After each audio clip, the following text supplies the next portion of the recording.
குன்னத்தூர் ராமாயசாலை மருதமலையாண்டவர் முருகன் திருக்கோயிலிருந்து மருதாசல சித்தர் மருதாசல அடிகளார் கந்த புராணம் 3ஆம் பகுதி தொடங்குகிறேன்.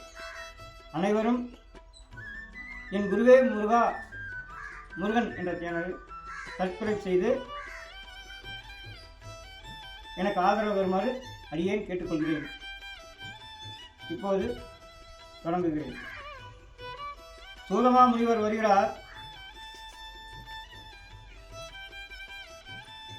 சூதமா முனிவர் மாபெரும் தபஸ்வி, பிரம்ம தேச நிறைந்தவர், 17 புராணங்களையும் கற்றுத் தெளிந்த வித்தகர், சத்தியவதியின் புத்திரன், வியாச பகவான் சீடர், ஈசன் நேசனாம் சேரனுட் செல்வர், அல்லும் பகலும் திருச்சலை பரமனின் பதமலர் போற்றும் திருவருட் செல்வர்.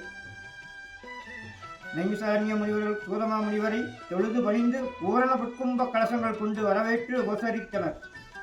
சூதமுனிவரை உயர்ந்த ஆசனத்தில் எழுந்தருளி செய்து பாத்தியம் மத்தியம் ஆசமனியும் இவற்றால் பூஜித்து துதிபாடினர். மாமுனிவர் முகம் மலர்ந்தார், அகம் குளிர்ந்தார். முனிவர்கள் மென்மேலும் வியந்து மகிழ்ந்து, அறந்தவத்தீர், எங்கள் பிரார்த்தனையை ஏற்பீர். நாங்கள் கந்தனின் வைபவத்தை சொல்லும் புராணத்தை கேட்க ஆவலாய் உள்ளோம். கந்தனின் வீரதீர பிரதாபங்களையும் அவதார வைபவத்தையும் கல்யாண வைபோகத்தையும் கேட்க தவம் கிடக்கின்றோம். மெய்யன்பர்கள் விண்ணப்பத்தை உகையுடன் ஏற்றுக்கொண்ட சூதமா முனிவர், உங்கள் கோரிக்கையை நான் தன்யனானேன். கந்த புராணத்தை சொல்லும் புண்ணியத்தால் நான் மேலும் புனிதனாவேன் என்றார்.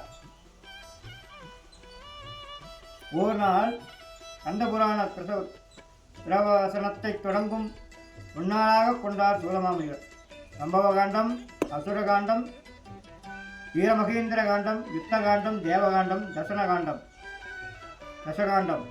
என்று 6 வகை காண்டங்களாக விரித்து நெஞ்சிலே ஈசனை வரித்து கந்தவேல் காதையை ஏனினும் இனிதாக சொல்லத் தொடங்கினார்.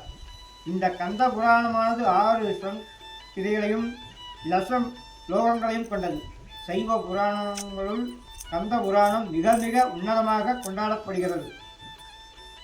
கந்தனின் புராணம் கலியின் கொடுமையை போக்கும், ஓர் சஞ்சீவினியாக்கும், சாந்தம், சிரிக்கம், சந்தோஷம் இவற்றை தரும் அருமறை.